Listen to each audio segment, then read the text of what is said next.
দেখছেন সকালের বাংলাদেশ। জুলহা জুবাইর সাথে আছি, আমার পক্ষ থেকে আরো একবার ঈদ মোবারক। এবং আমি রয়েছি ন্যান্সি আপনাদের সাথে, জুবাইরের সাথে, এবং আমাদের সাথে সঙ্গীত শিল্পী, উপস্থাপক এবং লেখক সাজিয়া সুলতানা পুতুল আমাদের সাথে রয়েছেন। ঈদ মোবারক। ঈদ মোবারক। ঈদ মোবারক। কেমন আছেন? ভালো আছি। ঈদ কেমন কাটলো? দারুণ। মানে এখন বলি আমরা কেমন কাটছে। হ্যাঁ, আসলে সেই তো আজকে তো দ্বিতীয় দিন, তাও শুরু হলো মাত্র। হ্যাঁ, ঈদ কেমন গেল গতকালের কথা একটু জানতে চাবো, যে কেমন করে আজ কালকের ঈদটা পুরো দিনটা কাটিয়েছেন? আগের দিন রাত থেকে শুরু করি তাহলে, চাঁদ রাত থেকে। তাহলে আমরা আরেকটু প্রশ্নটা ঘুরিয়ে দেই। যেমন আমি ন্যান্সিকে প্রশ্ন করছিলাম, ন্যান্সির ঈদ উদযাপন কতদিনের জন্য হয়, কবে থেকে শুরু হয়? তাহলে পুতুলের কাছে একই প্রশ্ন, যে কবে থেকে শুরু হয়, কতদিনের উদযাপন থাকে? চাঁদ রাত থেকে শুরু হয়, আর এ বছর তো উদযাপন অবশ্যই পয়লা বৈশাখ পর্যন্ত। তো চাঁদ রাত থেকে আমার মেহেদি পড়া হয়েছে, তারপরে লাইভ ছিল রাতে, চাঁদ রাতে, সেটা শেষ করেছি। গতকালকে সকাল থেকে নানান বাসায়, মানে এখন বিয়ের পরে যেটা হয়েছে, আমাদের বিয়ের আগে আমাদের ঢাকাতে কোনো আত্মীয় স্বজন সেই অর্থে ছিল না, যার কারণে ঘুরতে যাওয়া বলতে মানে বন্ধুদের বাসা ছাড়া আর কিছু ছিল না। কিন্তু এখন যেটা হয়েছে, দিনের শুরু থেকে অনেক জায়গায় ভাগ করা থাকে পরিকল্পনা, এবং সেইভাবেই আমাদের সকালবেলায় একখানে, দুপুরে এক জায়গায়, বিকালে, রাতে এইভাবে চলতে থাকে। তো গতকালকেও সেটাই হয়েছে। বাহ, তার মানে হচ্ছে যে বাড়ি বাড়ি যে বেড়ানোর ঐতিহ্যটা ঈদের সময়, আমরা তো এখন নগরে যে ঈদ উদযাপন, সেই উদযাপনে আসলে কিছুটা কমে গেছে। আমরা ছোটবেলায় কিন্তু বাড়ি বাড়ি গিয়ে যে ঈদ উদযাপন হতো, ছোটবেলা সেটা বলা যাবে না, মানে কত ছোটবেলা বলা যাবে না, মানে চেপে গেল। এটা সবচেয়ে ভালো উত্তর। স্কুলে কলেজে পর্যন্ত আমার মনে আছে যে যেতাম, বাবা মার সাথে যেতাম, কিংবা আমার ঈদের পরদিন ঈদ উদযাপন হতো, সেইখান থেকেও দেখা যেত ঈদের পরদিন নানু বাড়ি যেতাম বাড়িতে, সেই উদযাপনগুলো আলাদা হতো। তবে পুতুলের কাছে শুনে ভালো লাগলো যে অনেকের বাসায় বেড়াতে যায় সেই উদযাপনগুলো। জুবাইর, আমরা কি একটু খালি গলায় একটু গান শুনবো? মানে পুতুলের কাছে জিজ্ঞেস করতে হবে, আমাকে জিজ্ঞেস করলে আমি তো বেসুরা গান শোনাতে পারবো না, যদি আমাদের অতিথি আমাদের গান শোনায়। হ্যাঁ, আমরা একটু খালি গলায় একটা গান শুনতে চাই। সকালবেলা তো, আচ্ছা, একটা আনন্দের এবং সকালবেলার একটা গান, রবীন্দ্রনাথের দুটো লাইন শোনাই তাহলে। আনন্দ ধারা বহিছে ভুবনে, আনন্দ ধারা বহিছে ভুবনে, দিন রজনী কত অমৃত রস উথলি যায়, অনন্ত গগনে আনন্দ ধারা বহিছে ভুবনে। আমাদের দেশেও কিন্তু এখন আনন্দ ধারায় বহিছে। চমৎকার একটা গান, যদি শুধুমাত্র দুই লাইনের থেমে যেটা হলো ন্যান্সি, ঈদিও পাওয়া হলো না, মানে ইন বিটুইনও কিছু হলো না আর কি। যাই হোক, একটু আনন্দের ধারা আসলেই বইছে। ঈদের উদযাপন চলছে আমাদের, বিজুর কথা ন্যান্সি বলেই দিল, পয়লা বৈশাখের উদযাপন অপেক্ষা করছে। কিন্তু এই সময়টা পুতুল যেটা দেখা যায়, যারা পেশাজীবী মানুষ, ধরেন আপনাদের মতো যারা সঙ্গীত শিল্পী রয়েছেন, তাদের কথা যদি বলি, তাদের একটা বাড়তি রকম ব্যস্ততা থাকে। সেই ব্যস্ততায় কিছুটা হলেও কি এমন হয় যে পরিবারকে সময় দেওয়ার কিছুটা কম হয়? হ্যাঁ, তা তো হয়ই। যেমন চাঁদ রাতে আমি তাড়াতাড়ি মেহেদি পড়েছি, যে আমার লাইভের জন্য বেরোতে হবে, আমার রাতে লাইভ আছে, এবং একটা পর্যায়ে এমন অনিশ্চয়তা তৈরি হয়েছিল যে আমি হয়তো থাকতেই পারবো না সেই আয়োজনে। তো সেটা খুবই একটা স্বাভাবিক ছবি। এমন হয়েছে, অনেক সময় এমন হয় যে ঈদের দিন, হয়তো ঈদের আগের দিন মধ্যপ্রাচ্যের কোনো দেশে গিয়ে গান গাওয়া, যেহেতু তাদের ঈদটা আমাদের আগের দিন হয়, তারপরে আমাদের এখানে যেদিন ঈদ সেদিন ফেরত আসা, ঈদের পর দিন থেকে কনসার্ট শুরু হয়ে যায়। তো এইগুলো খুবই পরিচিত ছবি, এবং এই যে লাইভগুলো যখন হয়, আমার মনে আছে আমি একটা লম্বা সময় দেশ টিভিতে উপস্থাপনা করেছি কলের গানে। তো সেইখানটায় ঈদের তো 7 দিন ব্যাপী আয়োজন থাকতো, এবং দেশ টিভিতে মনে হয় সর্বোচ্চ রাতে শেষ হতো অনুষ্ঠান, একদম 3টা, 3:30 বেজে যেত। তো প্রতিদিন রাতে যখন অত রাত পর্যন্ত আমি কাজ করছি, পরদিন স্বাভাবিকভাবে দিনের বেলা আমি ঘুমাচ্ছি, সূর্যের সাথে দেখা হয় না একদম। তো সেইভাবেই কেটেছে, এবং এটা জীবনের অংশ, কিছু করার নেই, সেইভাবে অভ্যস্ত হয়ে গেছে আমাদের পরিবারের সদস্যরাও। তো সবকিছু মিলিয়ে ভারসাম্য রক্ষা করা যায় আর কি, যতটা।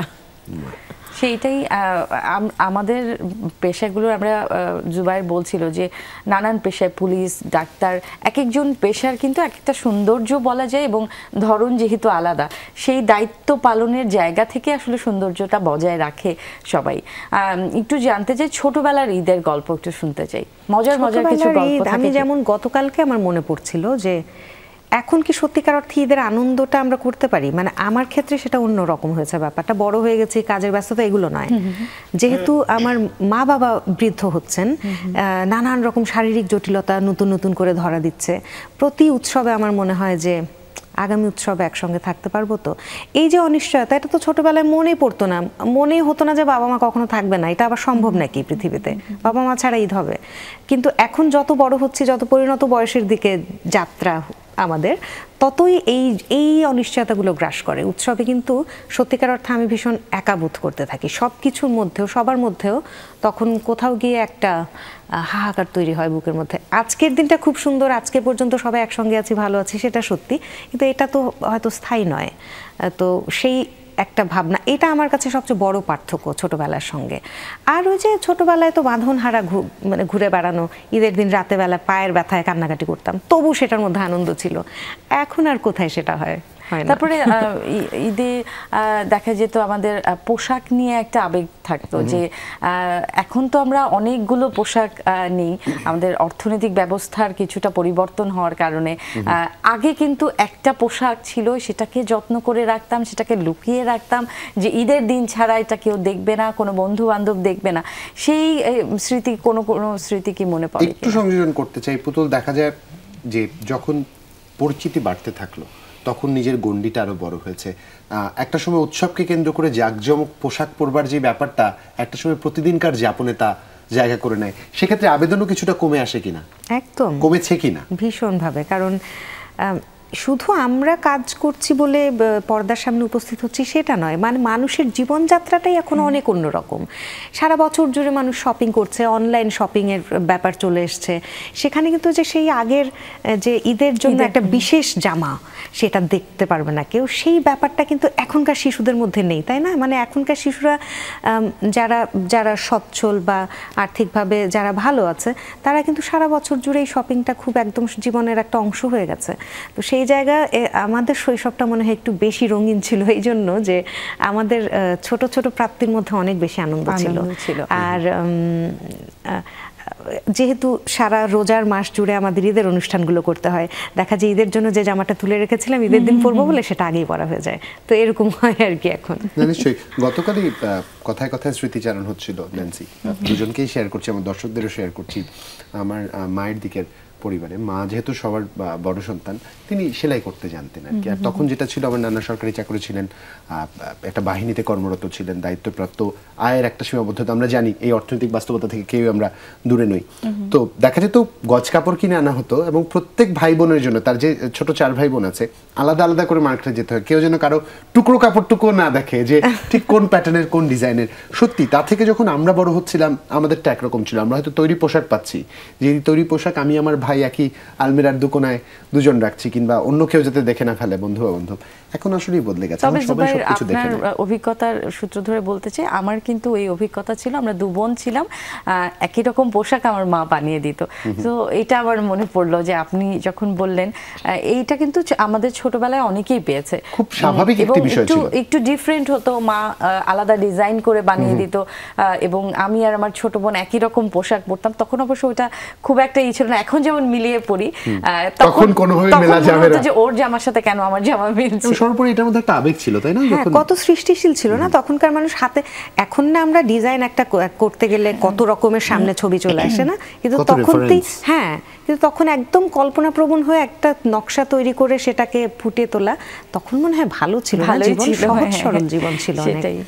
জীবন সহজ ছিল, ক্রমেই জটিল হচ্ছে, কঠিন হচ্ছে। একটু এই একটা জায়গায় একটা প্রশ্ন আছে পুতুল, যেহেতু আপনার কথা একটা বিষয় স্পষ্টভাবে আসলো যে প্রতিটা ঈদ বা উৎসব আসলেই একরকম আতঙ্ক কাজ করে, ভয় বা ভীতি কাজ করে যে আগামী বছর রংটা হয়তো কিছুটা ফিকে হয়ে যেতে পারে কিংবা বদলে যেতে পারে। এই একটা জায়গায় যেহেতু প্রতিটা দিন আমরা বাঁচবার একটা সুযোগ পাই, সেক্ষেত্রে উদযাপনের পুরো দিনটা পরিবারের সাথে কিভাবে কাটানো হলো একটু শুনি। প্রথম দিন? পরিবারের সঙ্গে কাটানো হয়েছে, তবে এখন বিয়ের পর তো ভাগ হয়ে গেছে সময়, মানে তবে আমি খুব সৌভাগ্যবান যে আমার খুব কাছাকাছি বাসা, দুটো বাসায় খুব কাছাকাছি, তো দিনের অর্ধেক আমি এ বাসায়, আরেক বাকি অর্ধেক অন্য বাসায় সেটা করতে পারি। তবে আমাদের বাড়িতে মূলত আমার বাবার বাড়িতে ঈদ শুরু হয় আমি যাবার পরে, তো আমার যেতে যেতে আমার বাবার বাসায় যেতে যেতে মোটামুটি বিকেল হয়, ততক্ষণ পর্যন্ত ঈদ শুরু হয় না ওই বাসায়। আর এখন যেহেতু আমার কন্যাটি আছে, সে গুটি গুটি পায়ে হাঁটতে পারে, কথা বলতে শিখেছে, সে তো বাড়তি আকর্ষণ। তো সেই জন্য বাবা মানে পরিবারের সঙ্গে সময় কাটানোটা আমার কাছে সবচেয়ে মূল্যবান এখন মনে হয় জীবনে, যে আর কিছু চাই না। আপনার ঈদের আনন্দটা ভাগ হয়ে যায় না, আপনার ডাবল হয়ে গেছে, ডাবল হয়ে গেছে। হ্যাঁ, ঈদের আনন্দগুলোর আরো কিছু ক্ষেত্র তৈরি হয়ে গেছে। হ্যাঁ, এখন তো আমার সদস্যের সাথে একদম তাকে সুন্দর করে সাজিয়ে তোলা, তার পোশাকটা বিশেষভাবে মা হিসেবে আলাদা করে রাখা, সেই আবেগ অনুভূতিটাও তো আলাদা হচ্ছে এবার। হ্যাঁ একদম, কারণ সে তো নানান দিক থেকে উপহার পেয়েছে ঈদের জন্য, অনেক অনেক জামা। তো এখন আমি খুব চিন্তায় পড়েছি তাকে কোনটা দিয়ে শুরু করব। তো তারপরে আমি ঈদের আগের দিন তার পুরো যে উপহারের ভান্ডার নিয়ে বসলাম, যে এবার চলো বাছাই করি কোনটা কোনটা পরানো হবে, সেভাবে কিছু আলাদা করলাম। আর এখন না আমার ঈদের ধরনটা অনেক বদলেছে এবং ঈদের নতুন মাত্রা যুক্ত হয়েছে, যেহেতু একটা নতুন পরিবার পেয়েছি আমি, এবং সেই পরিবারের সকলেও ভীষণ আমোদে খুব আনন্দ করতে ভালোবাসেন। তো সেই জায়গা থেকে আমি ভীষণ এখন অন্যরকম করে ঈদগুলো কাটে আর কি। দুবাইয়ের আমাদের যে ঈদের কথা বলছিলাম, নগরের ঈদ কিন্তু একরকম ভাবে উদযাপন হয়, গ্রামের ঈদ কিন্তু অন্যভাবে উদযাপন হয়। সেই অভিজ্ঞতা কি আছে কিনা? নগরের তো ঈদের উদযাপনের কথা, কখনো গ্রামের ঈদের উদযাপনের অভিজ্ঞতা হয়েছিল কিনা? গ্রামে হয়নি, তবে মফস্বলে বেড়ে ওঠা আমার, একদম একটা জেলা শহর থেকে উপশহর বলতে পারি। তো সেইখানে আমার বেড়ে ওঠার কারণে ঈদের একদম অন্যরকম রং দেখে আমি বড় হয়েছি। নগর জীবনের ঈদের সঙ্গে সেটার কোনো সম্পর্ক নেই, কারণ একটা ছোট্ট হাউজিং কলোনির মধ্যে সকলকে চেনে এবং একদম মানে পাড়াময়, সবার বাড়িতে যে কোনো মুহূর্তে ঢুকে পড়া যায়, খালাম্মা কি রান্না হয়েছে। তো সেই যে একটা আন্তরিকতা, এটা মফস্বলে যারা বড় হয়নি তারা কখনো অনুভবই করতে পারবে না। তো যেহেতু আমার ছোটবেলাটা সেরকম একটা জায়গায় কেটেছে, আবাসিক এলাকার ভিতরে, ভীষণ রকমের নিরাপদ, সেখানে সময় নিয়ে কেউ কোনো ভয় পাচ্ছে না, কোনো অভিভাবক রাত হয়ে গেছে বলে বাড়ি ফিরতে দেরি হচ্ছে বলে সেরকম কোনো ব্যাপার নেই। তো মফস্বলের ঈদগুলো কিন্তু সত্যি অন্যরকম ছিল। নিশ্চয়ই ক্লোজ কমিউনিটির মধ্যে ঈদের উদযাপন মজা তো আলাদা, এটা যে থাকেনি কখনো সে কোনোদিনই উপলব্ধি করতে পারবে না। যাই হোক, আমাদের আলাপচারিতা পড়বে, আর টুকটাক করে দু এক লাইন গান শুনবার চেষ্টা করবো। একটা বিরতির সময় হচ্ছে। দর্শক দেখছেন সকালের বাংলাদেশ, ফিরবো কিছুক্ষণের মধ্যে, কোথাও যাবেন না।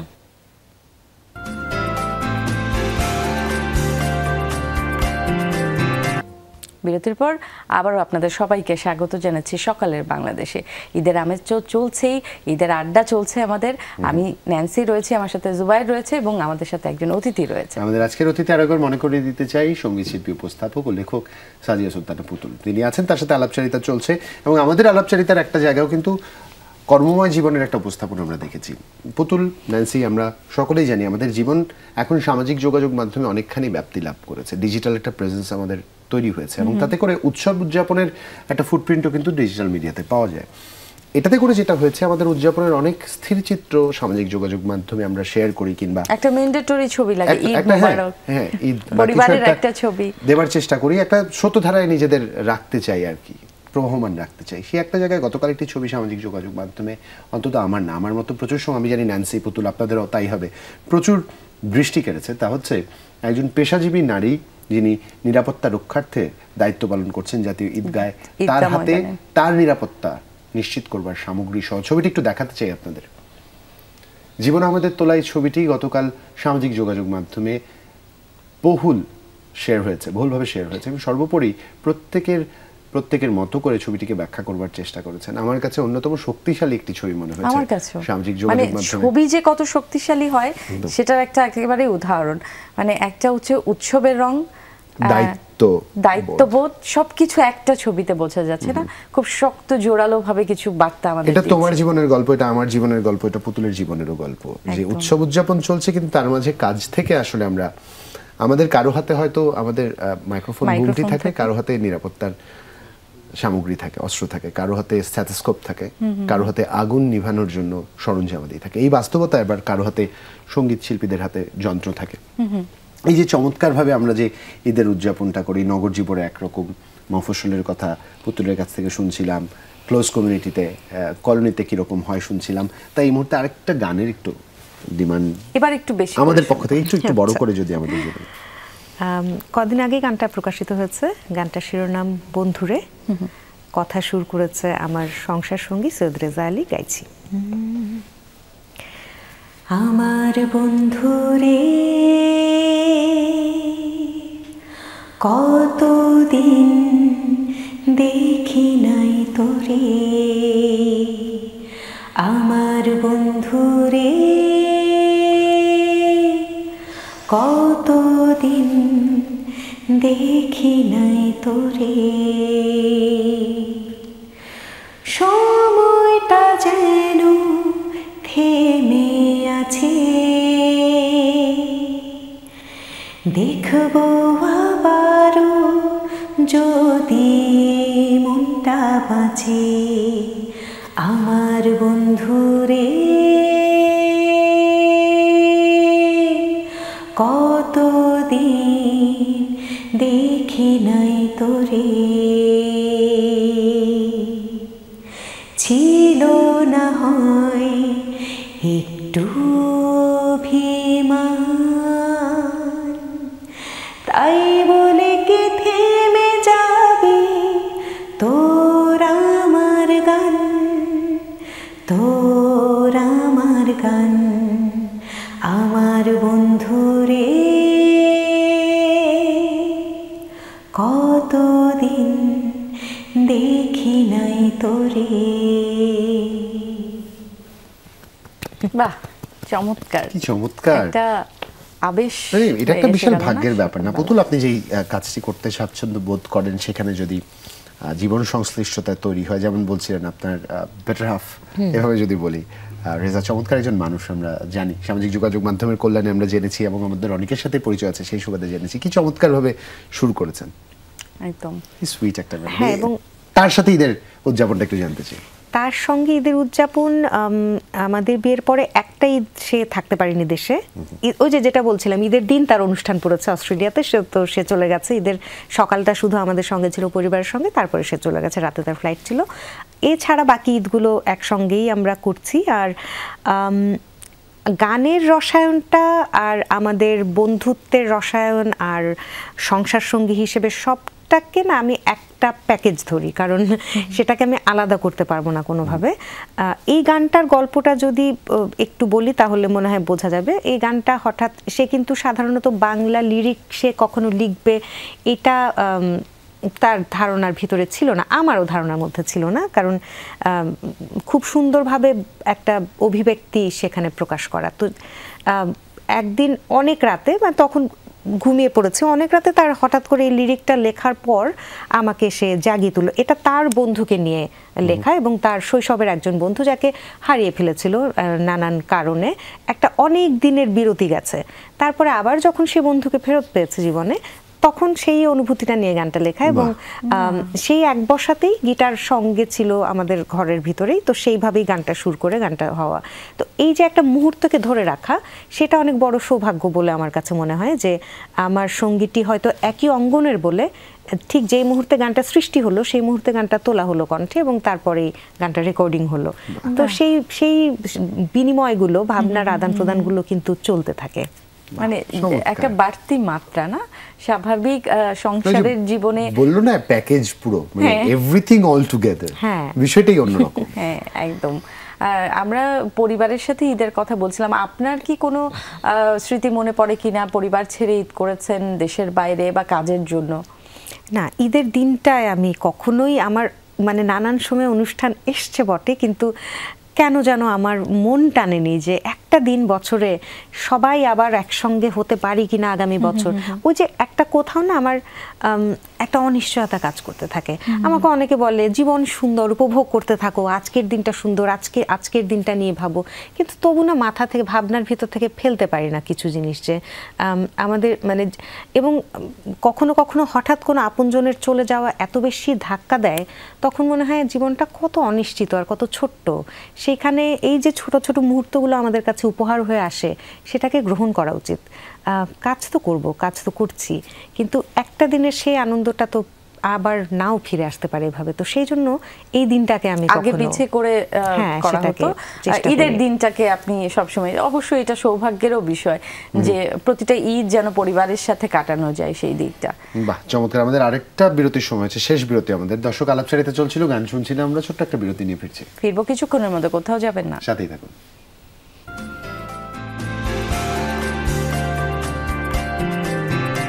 স্বাগত আরো একবার, দেখছেন সকালের বাংলাদেশ। ঈদ মুবারক। জুলহা জুবাইর আপনাদের সাথে আছি এবং আমি আছি ন্যান্সি, এবং আমাদের সাথে সঙ্গীত শিল্পী পুতুল রয়েছে। তার সাথে আমরা গল্প করছিলাম ঈদের গল্প, ঈদের দিনগুলো কেমন গিয়েছে ছোটবেলায়, সেই গল্পগুলো জানছিলাম। জুবাইর, আমরা বলছিলাম যে পরিবারের সাথে ঈদের কথা, যে তিনি পুতুল আমাদেরকে জানাচ্ছিল যে প্রতিটা ঈদ চেষ্টা করেছেন পরিবারের সাথে কাটানোর।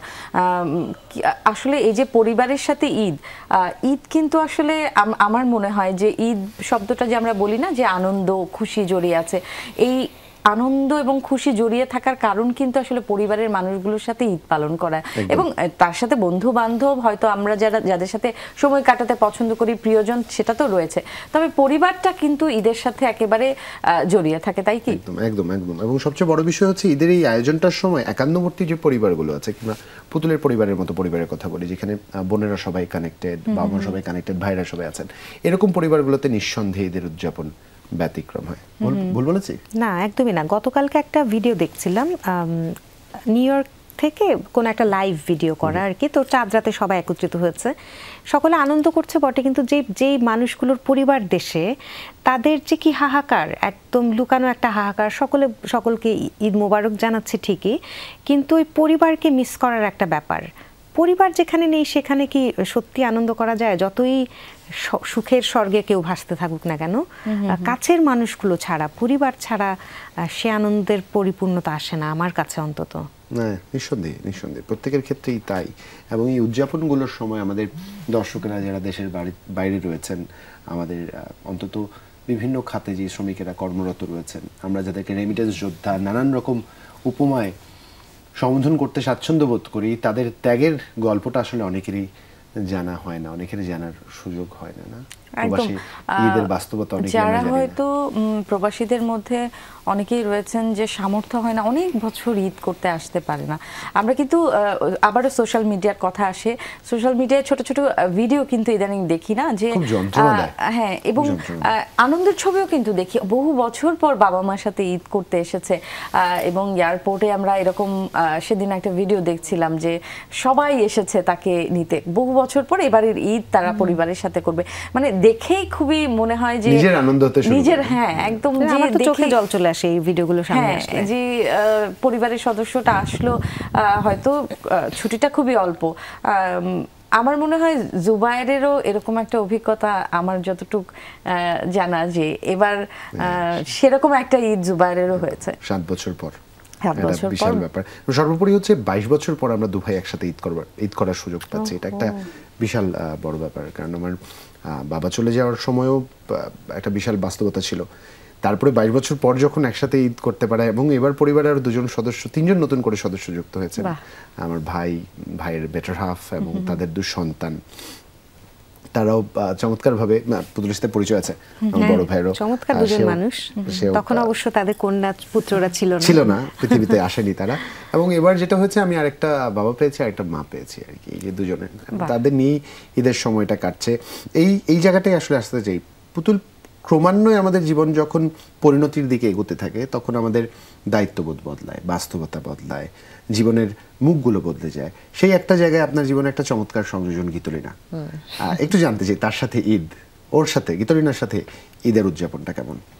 গীতলিনা তো এখন বুঝতে শিখছে, গত বছরের ঈদে বেশি ছোট ছিল, তখন কিছু বুঝতে পারতো না, কিন্তু এবার সে সাজগোজ বুঝতে পারে, এবার নতুন জামা বুঝতে পারে। তাকে গতকাল চুড়ি পরিয়েছি, এভাবে রেখেছে হাত, একদম সে চুড়ি এরকম করলে যদি পরে যায় এভাবে রেখেছে। এবং তাকে যখন কিছুক্ষণ পর পর জামা বদলে দিচ্ছি, খুব আনন্দ পাচ্ছে, এখন একটু করে বলতে পারে, আরে সুন্দর তো। তো এইগুলো তার মানে, তাকে প্রতিদিন একটু একটু করে, শুধু ঈদের দিনের কথা না, প্রতিদিন তাকে দেখাটা অনেক বড় বিস্ময় আমার কাছে। কারণ একজন মানব শিশুর যেই বেড়ে ওঠার প্রক্রিয়া। বুদ্ধিবৃত্তিক বিকাশটা কিভাবে হয় আমার ভাগ্নিদেরকে দেখেছি পরিবারে, কিন্তু সেটা অনেক বছর আগে, সেটা অত মনে নেই আমার। কিন্তু এখন যখন নিজের কন্যাকে দেখছি আমি একটু একটু করে, তখন বিস্ময় জাগে যে এটুকু মস্তিষ্কে সে কি করে কথা বুঝতে পারে, বলতে পারে, কি চায়, কিসে তার সমস্যা হচ্ছে, যোগাযোগ করে। হ্যাঁ, এবং ডাকতে শিখেছে, 2-3টা শব্দ এখন জুড়ে বাক্য বলার চেষ্টা করে। তো আমার কাছে হ্যাঁ এখনের সময়টা কিন্তু খুব সুন্দর হয় যে আধো আধো কথা বলে। এই অনুভূতি কিন্তু একদম অন্যরকম। মাঝে মাঝে মনে হয় এই সময়টাকে আমি আটকে রাখতে পারতাম, বড় হলে তো জীবন জটিল হয়ে যাবে তারও, এরকমই থাকুক, কিন্তু সেটা তো সম্ভব নয়, জীবনের প্রয়োজনে তো সে বেড়ে উঠবে। বাস্তবতা, জটিলতা, স্মৃতিকাতরতা থেকে একটু বেরোতে চাই, আরেকটা গান শুনবো ছোট্ট করে। আচ্ছা, এটা দূরত্ব ঘুচানোর গান, কিছুদিন আগে প্রকাশিত হয়েছে, লেখা আমার, সুর রেজার। গানটা শিরোনামই দূরত্ব, গাইছি। ব্যস্ত দুজনে, ব্যস্ত প্রতিদিন, ছুটে চলা দুজনের দুপথে, কতকাল যেন হয়নি কথা, মন খুলে তোমার সাথে, দূরত্ব ভেঙে কাছে এসো আবার, তোমার অপেক্ষায় আছি, এত কাছে থেকেও লাগে অচেনা, এসো আবার কাছাকাছি।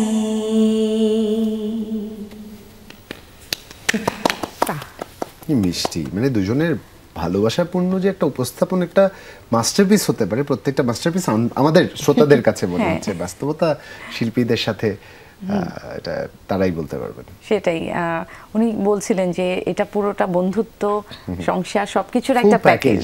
হ্যাঁ, সেটা কিন্তু গানেও বোঝা যাচ্ছে না। দুজন সৃষ্টিশীল মানুষ যখন একসাথে ঘর বাঁধতে শুরু করেন বা নিজেদের মধ্যে একটা পারস্পরিক সম্প্রীতি, সৌহার্দ্য বন্ধন তৈরি হয়, তখন পরস্পরের সৃষ্টিশীলতা দিয়ে ছাপিয়ে যাওয়ার একটা বিষয় তৈরি হয়, এবং কিছু ক্ষেত্রে মনস্তাত্ত্বিক একটা দ্বন্দ্ব যা মুখে হাসি দিয়ে আমরা পার করে দিই। শেষ প্রশ্নই এটি আমাদের, শেষ প্রশ্নের উত্তরটা ঠিক এভাবে চাই, কিভাবে পুতুল বর্তমান এবং আগামী ভাবছে। অতীত দিয়ে আমরা কথা বলতে চাই না, যা চলে গেছে জীবনে চলে গেছে। বর্তমান এবং আগামীকে পুতুল তার গীতলীনা, বেটরাফ, পরিবার, সকল কিছুর সমন্বয় কিভাবে ভাবছে, কিভাবে এগোচ্ছে, কিভাবে পরিকল্পনা করছে। আমার কাছে কাজ যেমনি গুরুত্বপূর্ণ, আর যে কোনো সৃষ্টিশীল মানুষের জন্যই তার সৃষ্টিটা অনেক বেশি গুরুত্বপূর্ণ, ঠিক একইভাবে আমার পরিবারের গুরুত্ব কোনো অংশে কম নয়। আমি ভীষণ পরিবার কেন্দ্রিক মানুষ, পুরো আড্ডাতে হয়তো সেটা বোঝাই গেল। এবং আমার এখন যে নতুন পরিবার, তারাও তাদের সেই পরিবারের কন্যা, আমি পুত্রবধূ, সেটা আমি অনুভবই করতে পারি না। তো যার কারণে পরিবারকে সঙ্গে তো অবশ্যই রাখতে হবে, তা না হলে আমার পথ চলাই থেমে যাবে। আর আমার যেহেতু নানান ক্ষেত্রে কাজের একটা ব্যাপার আছে, লেখালেখিতে অনেক বড় একটা সময় যায়, আমার উপস্থাপনা জীবনের একটা, কাজের জীবনের একটা অংশ, সব মিলিয়ে সুন্দরভাবে ভারসাম্যটা রাখতে চাই, যেখানে কোনোটাকে হয়তো ছোট করা হবে না, খুব সুন্দরভাবে এগিয়ে যেতে পারবো। চমৎকার, এই পুরো প্যাকেজ, ব্যালেন্স প্যাকেজে আপনার জীবন পরিচালিত, এই প্রত্যাশা রাখি। আর আজকের মতো এখানেই আমরা বিদায় জানাচ্ছি। দর্শক, আমাদের ইতি টানবারও সময় হয়েছে।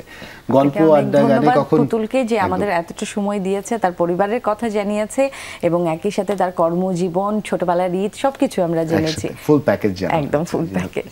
কর্মব্যস্ত জীবনে একটা প্রতিচ্ছবি আপনাদের সামনে উপস্থাপন করবার উদ্দেশ্য একটাই ছিল, যে পেশায়, যে জায়গায় নিয়োজিত আছি, আমাদের উদযাপনে ভাটা না পড়ুক, এটা আমরা সকলেই চাই। পরিবারকে সাথে নিয়ে উদযাপনের পূর্ণ সুখ, স্বাদ, গন্ধ, রংটা আমাদের জীবনে যাপনে স্থান করে দিতে চাই। তবে অবশ্যই এই উদযাপনে যেন নিরাপদে থাকেন, সুস্থ থাকেন, সেটা কিন্তু খুব জরুরি। কোনোভাবে উশৃঙ্খলতা কোনোভাবে জায়গা যেন না করে নিতে পারে, এই প্রত্যাশা রেখে আজকে বিদায় নিচ্ছি। ভালো থাকবেন সবাই। আরো একবার ঈদ মোবারক। ঈদ মোবারক।